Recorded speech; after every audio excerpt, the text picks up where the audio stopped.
I wouldn't really call myself a huge fan of Zelda.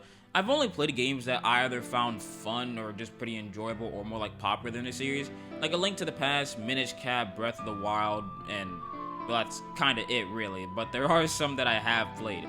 I do think there's some Zelda games that don't really get talked about as much, and they probably should, well, from what I've seen, but I still do think that other smaller Zelda games should probably get the recognition of being pretty good, or at the very least, kinda fun. Of course, you got the more or less talked about games, such as Link's crossbow training, I'm kidding. But seriously, there's a lot of Zelda games that really don't get talked about. And with a series as big as Zelda, especially with how big the series has gotten, especially with its 40th anniversary that recently passed, there's bound to be at least some games that don't really get talked about as much. Which is kind of a shame, but I can understand why. Maybe it did some things that didn't stand out, or it just got forgotten with the other more popular games in the series. Possibly even the gameplay wasn't that good, but that can vary from person to person, and that could also vary from game to game. However, I know for a fact that there is at least one person on this planet Earth who loves the Zelda CDI games for some reason. I don't know who they are, but there's got at least one of us. I don't know who it is, but there has to be like one person on this planet who loves these games for some reason. But moving on, I love the Zelda series, and I have my favorites, but the one that I want to talk about today is a game that I see people say is pretty forgettable and kind of underrated compared to the rest of the series, and that is The Legend of Zelda 4 Swords, being one of my more favorite underrated Zelda games.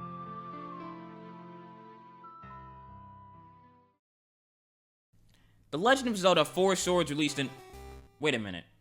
This isn't the one I was meaning to talk about. This is the GBA version bundled with A Link to the Past. I mean, talking about it isn't too bad considering it is a 4 Swords game, and it did come out first, so I should at the very least mention it. Anyway, The Legend of Zelda 4 Swords, not Adventures, released on December 2nd, 2002, and it's the predecessor to the other 4 Swords game released on the GameCube, and each have notable differences from one another. I won't really be talking about them as if Adventures came out before the one on GBA, because not only is that a lie, it would kind of also be weird, but I will talk about a personal experience with each of them from my perspective. The game's story is pretty simple. The seal of the 4 Swords Sanctuary has been weakened and Vaati has been released, kidnapping Princess Zelda in the process. Link draws the 4 swords, splitting himself into 4 versions who are now tasked with saving Zelda. See? Pretty simple. No time traveling, no ancient gods or demons, and no odd occurrings throughout the game. During the game, you're able to go to 5 areas. Technically 4, since the Chamber of Insight is more of a tutorial area rather than an actual area to progress the game. It also has a pretty catchy theme, if I remember to actually edit that part in the background. Each area is split into 3 separate smaller areas with a boss at the end. And after every area you get 1 silver key, or if you were playing the area after beating Vaati, a gold key or a hero's key. You get these from a Great Fairy if you collect enough rupees to repower the 4 sword, which helps unlock Vaati's Wind Tower. You beat him once, twice, or 3 times depending on what you go through, save Zelda, and the game's done. This game is required to be played in multiplayer, so there's pretty much no playing in single player unless you're controlling 2 separate GBAs with 2 separate links. At the very least requires 2 players. This is fine during the game since it's built small and the majority of the puzzles require 2 players. Initially, I thought the required 2-link system was kinda dumb because it is called 4 Swords after all. But after fully playing it, it does make sense as to why they did that since, like I said before, the puzzles are mostly done by 2 people and having 2 other goofballs who don't do anything just looks kinda silly. But it does make things a little faster if you're playing 4 players. Honestly, I kinda sped through the story at the beginning, but that's pretty much the gist of it. Because the game is fairly short, and I want you to play a game that is pretty fun, has pretty decent puzzles for its game length, and overall is a pretty nice time if you have any friends. If you have 3 other friends, I recommend it for a quick play session. You can throw each other so it gets an A in my book. You also see some significant stat changes in how they work, compared to other Zelda games, such as heart containers, items, among other things. But I'll just go into those things when I actually talk about Adventures because these 2 games mostly do the same thing as one another while expanding upon them. I will discuss some difference though, and the first is how strength, speed, and damage reduction works. Because in the original 4 Swords, you're able to get upgrades by stats by cutting grass or killing enemies. And these will just give you better stats and not much else, such as hitting harder, taking less damage, and moving faster. The only problems I have regarding this game is that it can be a tiny bit slow at times, especially when you don't have any upgrades in speed, but cutting grass can easily fix this complaint, so it's very small. The other difference is the rupee system. this is in place to get the keys you need to access Vati's palace. Sure, Four Swords Adventures does something similar, but the way that they're different is that one is a requirement, and another is a system that you can interact with in a deeper way if you want to play for longer. The standard is getting a lot of rupees at the end of the stage, but if you play the stages again after beating the game, and beat them with more than 3,000 rupees, you can get a gold key, which unlocks another part of Vati's palace, and a harder challenge, as well as the Hero's Key, which is earned after getting 5,000 rupees. Four Swords gameplay revolves a lot around these things. Even when you die, you get some taken, and it just increases by 50 after every single death. Certain areas ask a lot for when going for the Hero's Key, especially the Sea of Trees, because this area is more of a beginner area that doesn't really have a lot going on. And the only way to actually get a lot of rupees is by finishing the level fast and or collecting rupee shards, which when 4 again you get 500 rupees. The only problem with this is that you have to explore to get a lot of rupees, and get rupee shards, but finishing it fast will reward you with a lot of rupees. So it gets really difficult if you're planning to go for the least amount of time, but the most amount of rupees. Good luck. You're probably gonna need it. I also know I did say the story was pretty simple. That's also a small problem I have with the game story. It's a little too simple. Okay, a simple story isn't inherently a bad thing. Don't jump me. Some of my favorite games have pretty simple stories. However, in the context of The Legend of Zelda, when at the time we had games like Ocarina of Time and Majora's Mask, the story could have been a little more fleshed out. But this is an almost 24-year-old game, so ultimately, who cares? But then again, Vati is a pretty much new villain. Also, well, I don't know if that's really a reasonable complaint, since new villains can still have amazing stories. So it's kind of a mix in between. It's a complaint, and it's also a justification of why the story is pretty simple. But anyway, that's pretty much all I have to say regarding the original Four Swords. It does suffer from some tiny problems, but overall it's a pretty cool game that I recommend checking out if you have some time to spare or 3 friends who also have time to spare. Now to actually talk about the Four Swords game that I actually wanted to talk about. Four Swords Adventures, given the context of what was set up in Four Swords on the GBA. Finally, now the entire reason I made this video.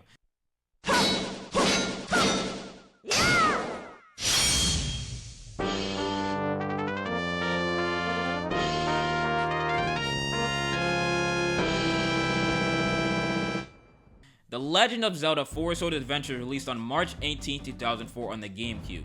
I won't be going into the history of the game because, you know, that's not the point of this video, and Beta64 has already made an amazing video on it, which I really love. Four Swords Adventures is probably my favorite underrated Zelda game for a lot of reasons, and that's pretty much because of what it is. I think the gameplay is pretty fun. When it comes to the story, it's pretty much similar to the one in Four Swords, the original. Why'd I say it like that? Anyway, Zelda feels an imbalance near the Four Swords Sanctuary, and with Link, she tries to seal the darkness with the 6 maidens, but Shadow Link, a Link born from the cursed magic mirror, traps Zelda and the 6 maidens. Shadow Link goes toward the sanctuary and Link gives chase. With basically no other option, he then draws the Four Sword to go save them, which not only splits him into 4 exact copies of themselves, and also releases Vati in the world. And now the 4 Links are tasked with not only saving Zelda, but also the maidens, stopping Shadow Link and taking back the cursed mirror, and sealing Vati. The gameplay loop is pretty simple and similar to the one in the original Four Swords. There's 8 levels with 3 separate areas that provide a way to the maidens you're supposed to save. A leading area, a middle dungeon, and the final dungeon which houses the maiden. The loop gets slightly interrupted when you begin to collect the jewels of the elements halfway through the game to unlock Vati's Wind Tower. This offers a pretty cool scenes with the knights and lore when it comes to the game as a whole. Okay, here's the part where I glaze the hell out of this game.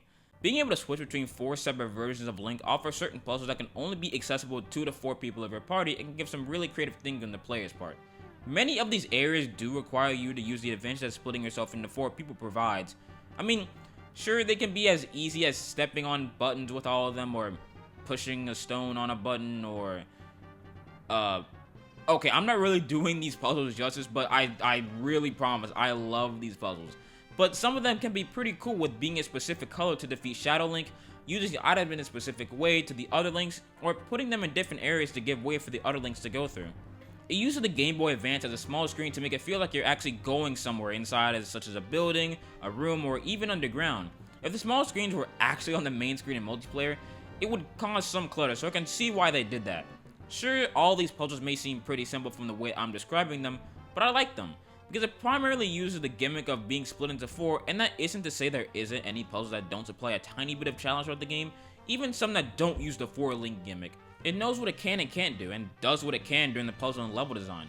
I respect that when it comes to a game, because it doesn't really force anything incredibly serious on the player while also remaining fun.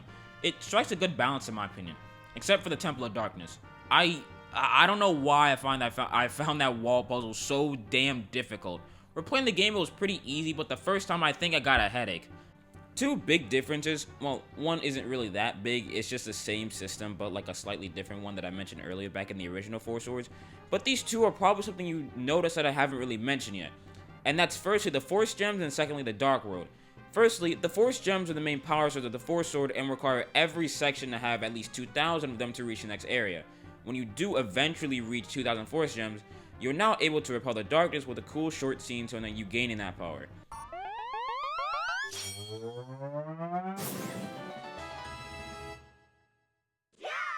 Initially, I thought the Force Gems were kinda stupid because I don't really like collectathons all that much, but when I beat the game for the first time, I thought it was pretty alright. Also, you can get 2,000 gems pretty damn easily, so I don't think it's that big of a deal. There were even times I had 5,000 gems, so this isn't a problem at all. I just kinda like being greedy. I also like there's a lore reason behind it as well, and there's a lot in each area, so you're not even too harshly treated by them if you don't have 2,000 when you reach the end of a section. And if you don't have 2,000, you didn't just go back in time until you do, and then you're able to go back immediately. So the system doesn't feel too bad, nor treat you too badly. It's a really neat system, and I like it a lot. Next is the Dark World, which returns from A Link to the Past and plays a key role throughout the events of the game, starting from level 2 Eastern Hyrule. But this Dark World is a lot different from the one in A Link to the Past, but still also created by Ganon. It's a different world inside of Hyrule, rather than just being a dark, twisted version fully of Hyrule. It's sectioned off by the small screen you're in instead of an entire world like Link to the Past. I think they do it best in the Village of the Blue Maiden, which is the introduction of the Dark World and the entirety of level 5, which focuses on where the Dark World actually came from as well as using it best. An honorable mention of the Dark World is the Palace of Winds, which uses it kind of well in my opinion for one of the more favorite short puzzles. I hear people say the Dark World in this game is pretty but I can kind of see that because it works differently than it did in Link to the Past. But I don't think that's a 100% bad thing. I feel like Four Sword Adventures more focuses on its gameplay and fun exploration in its small world and has its own identity. Well, obviously I think that's important for any game because that's what makes it stand out, and that's what makes it pretty fun. Side note, I also like the noises the Links make when fighting or solving puzzles. They look so happy. I really love it.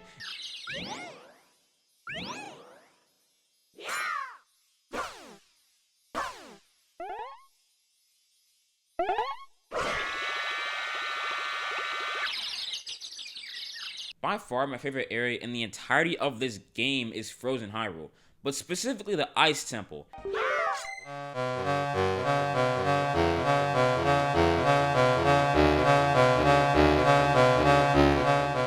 This is probably because I'm a complete sucker for ice levels in the game and their atmosphere.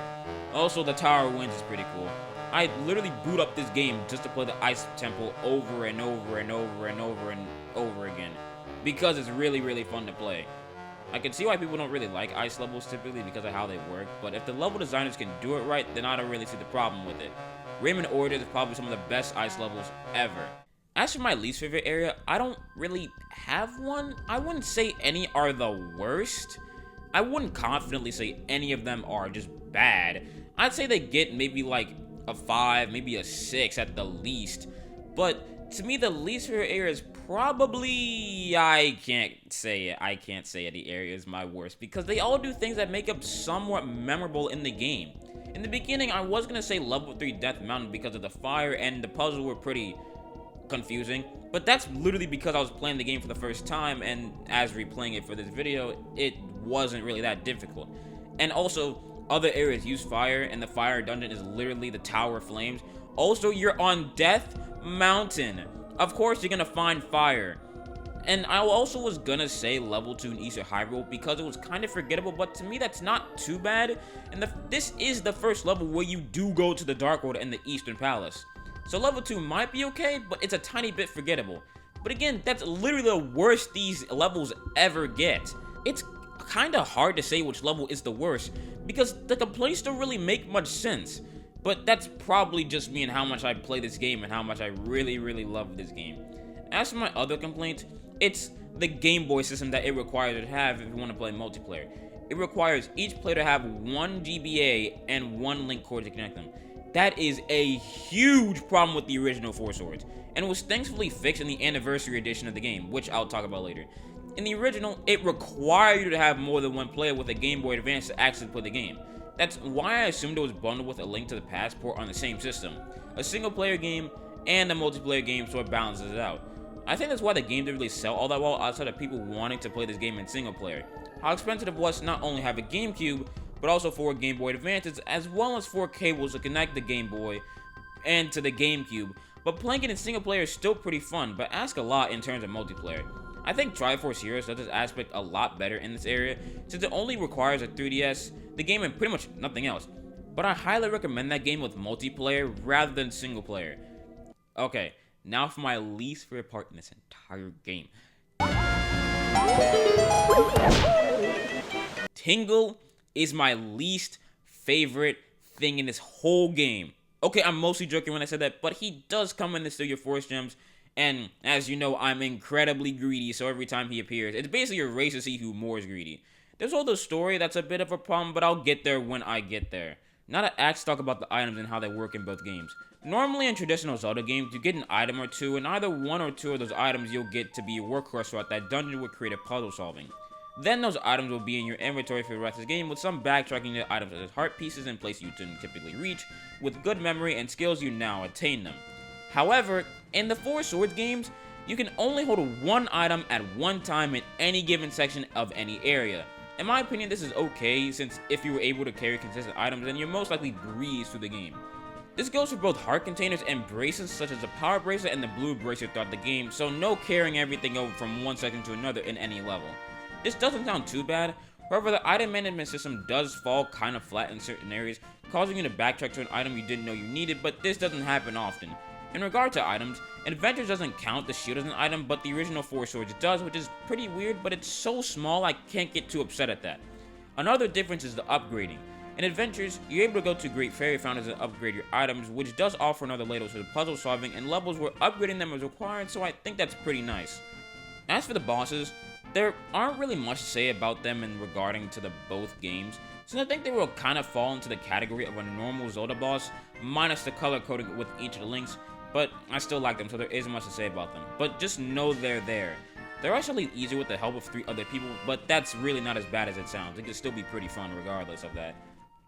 As for both stories, I do like how the story is a bit more fleshed out than the original Four Swords, but again, not all by that much. It's still overall the same story of Vati and the Four Sword, but Shadow Link is the one who initially kidnapped Zelda and the maidens. Okay, I want to be honest, there was going to be a part where I complained that the timeline doesn't really make any sense, because both of these manuals tell of a young boy who beat Vati, even though we know who Link from the Minish Cap is. This is what I thought, but if you look at when they were all released, it's revealed that the Link in these manuals is the Link from the Minish Cap. He just wasn't made yet from a game release perspective. This is coming from someone who's played the Minish Cap first, and then Four Swords, and then Four Swords Adventures. So I just thought they forgot who he was. Nope, they just didn't make the game yet, and Minish Cap serves as a prequel to both Four Swords and Four Swords Adventures. I just think that's where people's problems with these games come from. They look at it from Minish Cap being released first, then the Four Swords games coming out, when it's actually the opposite. As for the Adventures manual, it's pretty much the same thing while mentioning the original Four Swords. I initially thought it was talking about itself in the manual, but it didn't really mention the maidens nor Shadow Link. Their placement in the timeline is pretty fine and sort of line up. I don't have any problems with them, and I don't really want to go into the Zelda timeline because that would make however this long video is going to be a lot longer, so I'm not really going to do any of that. Just look at the timeline and figure it out yourself, or have your own opinions on it. I think the main problem with the story is that Vati just feels kinda there in Adventure specifically, because he's directly tied to the Four Sword. After I beat his fight, I thought, is that it? Because Vati feels slightly forced to be here because of said Four Sword. Ganon is the true final fight, and that actually feels like a final fight, with Zelda literally having you shoot her ball of light into Ganon, and then you seal him into the Four Sword. After you beat Vati, he just doesn't kind of get mentioned again. He just kind of leaves, and Ganon talks down to him after you even beat him. There's also a re-release on the 25th Zelda anniversary with the Four Swords Anniversary Edition, which is the version of the GBA version that I played. And when I was playing it, I was kind of surprised at what it was actually like when I didn't play Adventures yet, but I only watched it. It's pretty much the same thing as the GBA port from A Link to the Past and Four Swords, but it does add some things worth mentioning.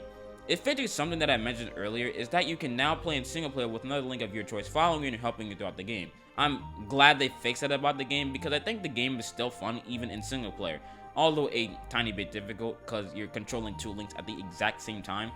There's also two new areas added into the game. One is the Realm of Memories and the other is the Hero's Trial.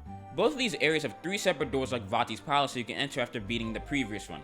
The Realm of Memories gained after beating Vati at least once is the throwback area with styles reminiscent of Legend of Zelda's earlier games, such as A Link to the Past, which makes sense because it was bundled with it originally, Link's Awakening, and the original Legend of Zelda on the NES. It's all pretty cool celebrating the anniversary at the time.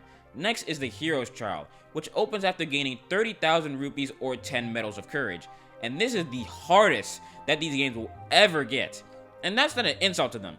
The Hero's Trial offers pretty difficult areas, boasting the hardest enemy placements and movements in this entire game. It gets harder as you go on, and after every door, don't think it'll be as easy as your typical gameplay loop of Four Swords. In the original, it was bundled with A Link to the Past, and you can unlock the Master Sword after getting it, which gives you a beam at full health, and the Hurricane Spin after gaining 10 medals of courage to unlock the riddles in A Link to the Past, but with these two new areas, you can unlock them by beating the new areas. I know this in my footage because I don't really have a 3DS capture card yet, or yeah, I just don't have one, but the Hero's Trial demolished me, but I couldn't recommend it more. It's fun, but really painful. The Anniversary Edition does a pretty good job at fixing some of the issues I had with the original. If you have a 3DS or any other legal means to play the game, I recommend it. It's obviously a bit longer than the original, but it's still fun nonetheless. There's also a Four Swords manga called Four Swords Plus, released on September 28, 2004, and it mostly follows the same story of Four Swords Adventures, yet it gives Link a unique personality. Link, before getting the Four Sword, is a pretty brash, hasty, and mostly does things on his own, which isn't new to give him a personality, but I think the newer games and the mangas do it pretty well on how they handle Link. When he obtains the Four Sword and he's split, they all have an aspect of Link's personality basically being cranked up to their max levels to give them extreme personalities while remaining who they actually are. They're more dynamic characters, but with the main personality trait that separates them. Green, or the main Link, is more of what you would expect, a motivator leader who leads the rest. Red is more of a cartoony and emotional side of Link. He even has Pac-Man-like eyes and has the most chibi drawings of him, and he's a little fruity, but he's really playful. Blue is the more aggressive side of Link, who rushes into battle, quick to anger, and incredibly cocky when it comes to getting things right. And Purple, or Vio as they call him in the story, is the more calm, collected, and smart side of Link, who teamed up with Shadow Link in the story. Finally, there's Shadow Link, who freed Vati and serves him, but throughout the story, he has a personality rather than just being Link's doppelganger, and his entire arc with him helping the Links and accepting who he is at the end of the story. As for the Links, I think Red kinda gets the least amount of character arc in the entirety of the story, which is not a bad thing, not at all. I really do love Red Link in the entirety of the manga. He's a little goofy, and I think he's more for comic relief, and that's not a complaint at all. It's fine. He's literally my favorite out of the four of them. I love him a lot. Green, Blue, and Vio drive the story a lot with them, causing most of the things that you see throughout the manga, especially in their arcs. Green learns to work together with the others, Blue learns to be less violent and to accept other people's help with Red Link, and finally, Vio helps the rest of the Links to where he is and drives the others. And finally, Shadow Link realizes that she doesn't have to be used by the evil forces around him and actually helps the Links, and including actually transforming into Vio to point where to go in the final fight against Vati. I think the manga is really cool, and obviously I didn't go over everything like the extra stories at the end of the manga, but I did go over aspects that I think that were pretty important to cover. Give it a read if you have time to spare. It only has like 13 chapters and some bonus chapters if you want more of it. This is pretty much it regarding to the overall games and its subsequent material. But I do want to talk about a little web series that I absolutely love thanks to Four Swords Adventures and the original Four Swords. And one of the reasons that I even made this entire thing called Four Swords Misadventures. It's a small series created by Hadouken Dude with his channel now renamed to Vic HD, way back during the Newgrounds days.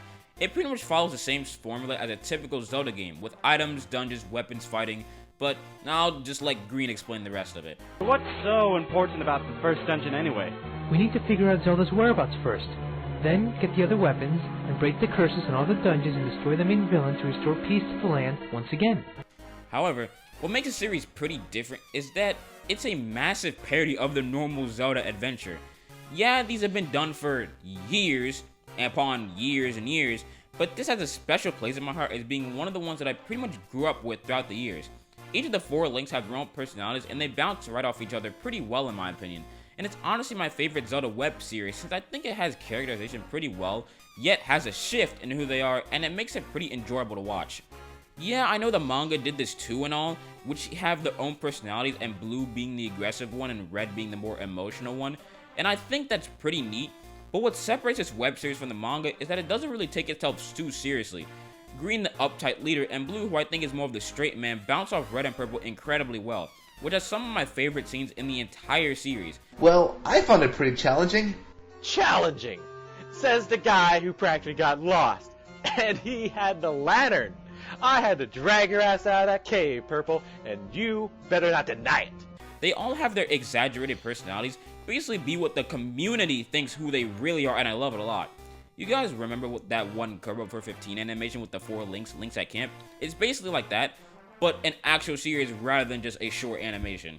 Throughout the series, they mostly get into trouble thanks to the incompetence of the people around them and sometimes themselves. There's also running gags in the series that make it pretty cool to watch, but I won't say much about those. I mean, sure, the humor is a tiny bit dated in some areas, but the newer episodes are pretty cool, and I can't wait to see where the series heads next. I highly recommend watching it and supporting him in his channel however you can, because this series is really amazing. I can't wait to see more in the future. In summary, I love both Four Swords games, including the Anniversary Edition. Although their stories may be simple, it more focuses on the fun gameplay and the 4-link gimmick rather than being a massive complex game with an equally complex story. It's fun and I like that. Sure, it does suffer from its story and how simple it is, but it can make up for it with pretty cool areas and neat level design. I really recommend checking it out if you have time for pretty cool games. That's all for now. Thanks for watching.